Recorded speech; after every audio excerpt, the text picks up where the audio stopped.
দেখলাম সোশ্যাল মিডিয়ায় পশ্চিমবঙ্গের সমস্ত মানুষ লিখছে যে রেল আবিষ্কার নাকি মমতা বন্দ্যোপাধ্যায় করেছিলেন।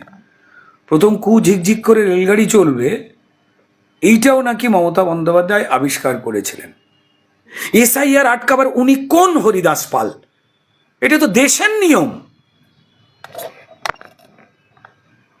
তার মানে ববি হাকিম এবং তৃণমূল বা বাকিরা চাইছে এসআইআর হলে কতজন মারা গেছে, ডেড বডি ভোট বিহারে হয়েছে, প্রায় 30 লক্ষের কাছাকাছি মৃতদেহ ভোটারের নাম বেরিয়েছে যারা মারা গেছেন, কিন্তু তাদের কার্ডে লোক ভোট দিচ্ছিল। পশ্চিমবঙ্গেও তাই হতে চলেছে। এসআইআর হবে এবং এটা দেশের নিয়ম। তার মানে ববি হাকিরা প্রমাণ করে দিচ্ছেন যে ওই মৃতদেহের ভোটগুলো আমরাই দিতাম।